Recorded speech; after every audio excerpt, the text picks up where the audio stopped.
Hoy nos metemos de lleno en uno de los temas más alucinantes y más personales que existen, la memoria. Totalmente. Es la base de quiénes somos, de nuestra historia personal. Pero, ¿y si esa base fuera mucho más inestable de lo que creemos? Mm, Tenemos un montón de material para analizar a fondo cómo funciona. ¿Por qué nos falla tanto en el día a día? ¿Y qué pasa cuando se rompe? O, al contrario, cuando funciona demasiado bien. La misión de hoy es poner a prueba lo que creemos saber sobre nuestros propios recuerdos. Es una misión fundamental, porque solemos pensar en la memoria como una cámara de vídeo que graba la realidad. Y la ciencia nos demuestra una y otra vez que se parece más a un editor de películas un poco fantasioso. Me encanta esa analogía. Uno que corta, pega, inventa escenas y, vamos, cambia el guión sobre la marcha. Pues empecemos por el principio, literalmente. Hay un misterio que compartimos todos. Un gran agujero negro al inicio de nuestras vidas. Sí. ¿Por qué no recordamos nada de cuando éramos bebés? Se le llama amnesia infantil, ¿verdad? Exacto, amnesia infantil. Es esa incapacidad casi total para recuperar recuerdos personales de nuestros primeros 3 o 4 años. Vale. Y no es algo nuevo, ¿eh? Los primeros en describirlo fueron Caroline Milos en 1893 y luego la pareja Henry y Henry en 1895. O sea que ya tiene tiempo. Sí, sí. Al principio surgieron teorías muy especulativas, como la de Sigmund Freud, que en 1953 sugirió que reprimíamos esos recuerdos por su supuesta naturaleza sexual. Uf, Una idea que hoy, pues, no tiene ninguna evidencia empírica. claro, suena un poco rebuscado. Además, sabemos que los bebés sí que crean recuerdos. Un bebé reconoce a su madre, aprende a gatear. Algo de memoria tienen que tener. Por supuesto que la tienen. Aprenden y recuerdan, pero su memoria es increíblemente volátil. Olvidan a una velocidad mucho mayor que los adultos. Ajá, Esto es algo que se ha estudiado mucho, desde los trabajos de Campbell y Speer en 1972 hasta los más recientes de Madsen y Kim en 2016. vale. La gran pregunta no es si forman recuerdos, sino por qué no perduran. Y aquí la ciencia se divide en dos grandes bandos. A ver, ¿cuáles son esas dos grandes ideas? Por un lado están las teorías cognitivas. La más popular, defendida por gente como Nelson y Fibush en 2004, dice que el problema es la falta de herramientas. ¿Herramientas? Sí, sin un lenguaje desarrollado es muy difícil empaquetar una experiencia en una narrativa coherente que puedas recuperar años después. Tiene sentido. Otros, como Howe y Courage en 1997, añaden que necesitas un yo consolidado, una conciencia de ti mismo como protagonista de la historia para formar recuerdos autobiográficos. Espera, eso lo entiendo, pero entonces, ¿qué pasa con los animales? Mi perro no habla, ni creo que escriba un diario, pero te aseguro que se acuerda perfectamente de la última vez que le pisé la cola. Has dado en el clavo. Esa teoría no me cuadra del todo. Ese es el gran pero de las teorías cognitivas, y por eso el otro bando, el de las neurobiológicas, tiene tanto peso. Vale, La hipótesis del desarrollo es muy directa. El hardware no está listo. El hipocampo y la corteza prefrontal. ¿qué son las estructuras cerebrales clave para la memoria a largo plazo? Exacto, son cruciales, y en los primeros años son muy inmaduros. Es como intentar grabar una película en alta definición con una cámara de usar y tirar. Ya veo. De hecho, una idea fascinante de Jocelyn y Franklin de 2012 es que el cerebro infantil está en plena ebullición, creando neuronas a un ritmo frenético. Esta neurogénesis tan acelerada podría paradójicamente borrar los recuerdos que se van formando. ¿Cómo? Como si estuvieras construyendo una estantería mientras los libros que ya has colocado no paran de caerse. O sea que el propio crecimiento del cerebro borra sus primeras creaciones. ¡Qué ironía! Y hay una última vuelta de tuerca, la hipótesis de la recuperación. Investigadores como Lee en 2014 o Alberini y Travalla en 2017 sugieren que quizás los recuerdos no se borran, Entonces, sino que se guardan en un formato ilegible para nuestro cerebro adulto. Están ahí, pero hemos perdido la clave para acceder a ellos. de acuerdo. Que se nos borren los primeros años de vida es una cosa, pero lo que de verdad nos vuelve locos son los olvidos tontos del día a día. Totalmente. Entrar en la cocina y no saber a qué ibas. Tener un nombre en la punta de la lengua o la clásica. Volver del súper sin lo único que necesitabas comprar. Esos son los fallos de memoria retrospectiva, donde puse las llaves, y prospectiva, tenía que comprar patatas. Son universales. Sí. Y aquí hay un dato que rompe esquemas, de un estudio de Nieczwiecka y su equipo en 2020. A ver, Analizaron la frecuencia de estos fallos en distintos grupos de edad y, contra todo pronóstico, el grupo que más reportó fallos de memoria prospectiva fue el más joven, el de los jóvenes. No me lo puedo creer. el de 19 a 30 años. O sea que los jóvenes son más despistados que los mayores. Eso va en contra de todo lo que uno piensa sobre el envejecimiento y la memoria. Exacto. La explicación probable no es que tengan peor memoria, sino que su vida es un caos de multitarea y distracciones. Claro. De hecho, otro estudio de Vestergren y Nilsson en 2011 preguntó a la gente por qué creían que olvidaban las cosas. ¿Y qué decían? Los mayores lo achacaban a la edad, pero la gente de mediana edad señalaba directamente al estrés y a intentar hacer demasiadas cosas a la vez. Tiene toda la lógica. Hablemos ahora de otra sensación extrañísima, esa de estar en un sitio nuevo y tener la certeza absoluta de que ya has vivido exactamente ese mismo momento. El famoso déjà vu, El déjà vu. que significa ya visto en francés. Ya en 1876, un tal Émile Boirac le puso nombre a esta paramnesia del reconocimiento. Ajá. Es increíblemente común. Cerca del 60% de la gente lo ha experimentado. Y aunque hay clasificaciones complejas, como la de Vernon M. Nepe de 2015, el que nos interesa es el que tenemos casi todos, el asociativo. Vale. Y para explicarlo, hay varias teorías fascinantes. Venga, cuéntame la más intuitiva, la que podamos entender todos. La más fácil de visualizar es la teoría de la atención dividida, de Alan Brown, de 2003. A ver. Imagina que entras en una cafetería mientras miras el móvil. Tu cerebro capta el entorno de forma subliminal, de reojo. Vale. Un segundo después, guardas el móvil, levantas la vista y tu cerebro procesa la escena conscientemente. ¿Y ahí? En ese instante tienes una sensación de familiaridad extraña y piensas, ostras, yo he estado aquí antes. Y en cierto modo es verdad. Estuviste hace medio segundo, pero no te diste cuenta. Es buenísima. Como un pequeño fallo, un glitch en la percepción. Exacto. Hay otras, como el modelo holográfico de Hermann Schmoe de 1990, que dice que un pequeño detalle, un olor o un sonido, puede desatar un recuerdo completo pero borroso del pasado. Fascinante. O la idea de Robert Efron de 1963, que habla de un minúsculo desfase de milisegundos entre la información que llega a un hemisferio cerebral y al otro. Y lo contrario, esa sensación de mirar una palabra supercomún, como casa, y que de repente te parezca extraña, como si no la conocieras. Eso es un jamais vu, nunca visto. Es la experiencia opuesta, una pérdida de familiaridad con algo que conoces perfectamente. Vale. Investigadores como Jacobi y Whitehouse, ya a finales de los 80, lo relacionaron con cómo el cerebro se satura al repetir un estímulo, provocando esa sensación de extrañeza. Todo esto nos lleva a una idea potentísima que ya adelantabas al principio. La memoria no es una grabación. Para nada. El psicólogo Ulrich Neither dijo en 1967 que recordar se parece más al trabajo de un paleontólogo, que con unos pocos huesos tiene que reconstruir un dinosaurio entero. Exacto. Y claro, en esa reconstrucción se puede equivocar. Y ahí entramos en el terreno de las falsas memorias. Un terreno pantanoso y fascinante. Una falsa memoria es un recuerdo de algo que nunca pasó, o que pasó de una forma muy distinta. El tema explotó en los años 90 a raíz de casos judiciales muy mediáticos.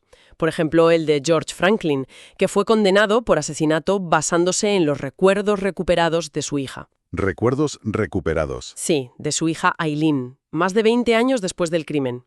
Años más tarde fue exonerado porque la fiabilidad de esos recuerdos era más que dudosa. Y aquí es imposible no nombrar a Elizabeth Loftus. Su trabajo es la referencia absoluta en este campo. Totalmente. Loftus ha dedicado su carrera a demostrar lo maleable que es nuestra memoria, pero la idea viene de lejos. ¿Así? Fíjate en un estudio de 1947 de Allport y Postman sobre la psicología del rumor. Mostraban a gente blanca un dibujo de una discusión en el metro entre un hombre blanco con una navaja de afeitar y un hombre negro desarmado. ¿Vale? Al pedirles que lo describieran una y otra vez, la gente recordaba que la navaja la tenía el hombre negro. Sus prejuicios reescribían el recuerdo. ¡Qué barbaridad!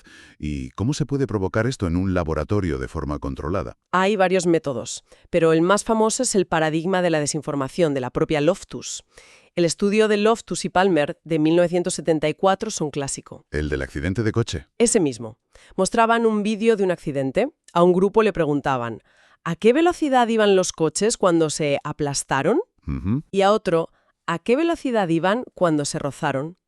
La gente del grupo aplastaron no solo estimó una velocidad mucho mayor, Claro. sino que una semana después eran mucho más propensos a recordar falsamente haber visto cristales rotos, que no lo sabía.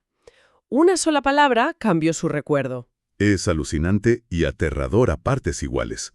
Y he leído sobre técnicas todavía más directas, de implantar recuerdos enteros. Sí, es el siguiente nivel. En un estudio de Wade y su equipo, en 2002, cogieron fotos de la infancia de los participantes y, usando Photoshop, los metieron en un globo aerostático. No puede ser. Pues después de varias entrevistas con sugerencias sutiles, una parte importante de los participantes no solo creyó que el viaje había ocurrido, ¿Qué más? sino que empezaron a recordar detalles.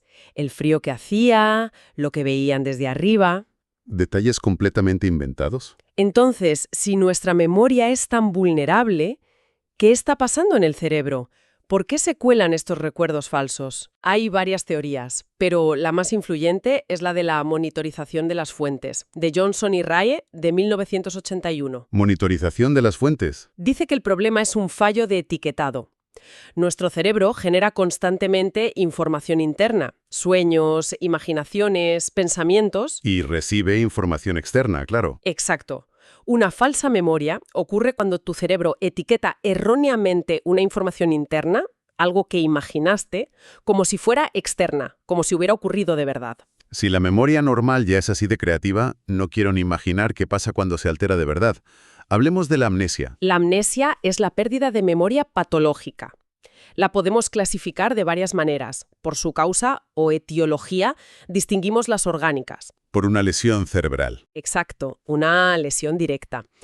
Y luego las funcionales o disociativas, que no tienen una causa física aparente y suelen estar ligadas a un trauma psicológico muy fuerte. Dentro de las orgánicas hay un síndrome muy concreto, ¿no? Sí, el síndrome amnésico clásico.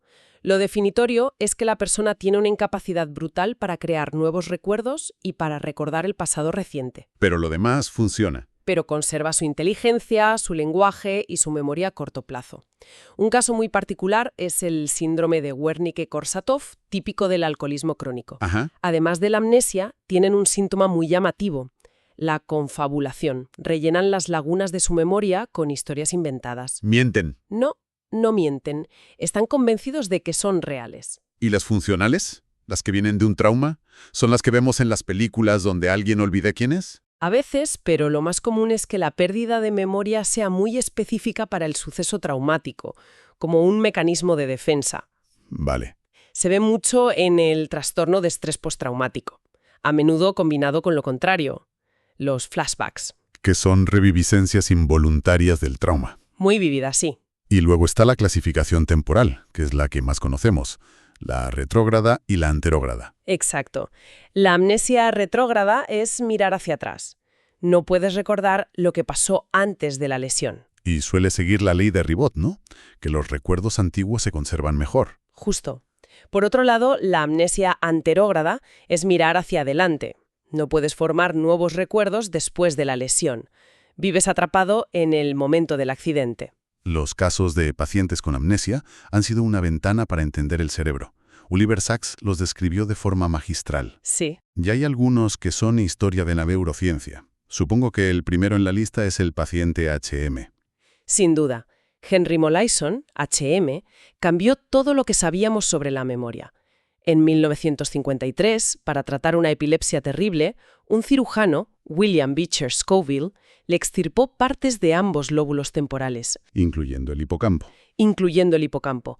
La epilepsia mejoró, pero el resultado fue una amnesia anterógrada pura y devastadora. ¿Qué aprendimos exactamente gracias a él? Gracias a las décadas de estudio de la neuropsicóloga Brenda Milner, aprendimos que la memoria es una función cerebral localizada. No está repartida por todo el cerebro. Vale. Y lo más increíble fue descubrir que no todas las memorias se habían ido. HM era incapaz de recordar que había desayunado, pero su memoria procedimental estaba intacta. La de las habilidades. La de las habilidades, exacto. Le enseñaron a dibujar una estrella, mirando su mano a través de un espejo, una tarea muy difícil. Y Cada día mejoraba, pero cada día juraba que era la primera vez que lo hacía. No recordaba las lecciones, pero su cerebro sí. es una historia increíble. Separar el saber qué del saber cómo. Y hubo otro paciente clave para otra distinción, Casey. Kent Cochran, o Casey. Tras un accidente de moto en 1981, perdió por completo su memoria episódica. Su caso lo estudió Morris Moscovich. La memoria de los eventos personales. Eso es. No podía recordar un solo evento personal de su vida, ni su graduación, ni un cumpleaños. No podía viajar mentalmente en el tiempo. Qué duro. Pero su memoria semántica, el conocimiento del mundo, estaba perfecta. Sabía que sus padres tenían una casa de campo, pero no recordaba haber estado allí ni una sola vez. Su caso fue crucial. Sí, para diferenciar la memoria de los hechos, la semántica, de la memoria de las experiencias vividas, la episódica. Y si HM y Case son casos dramáticos, el de Clive Wearing es directamente una pesadilla. Es uno de los casos más extremos. Un músico brillante que en 1985 sufrió una encefalitis.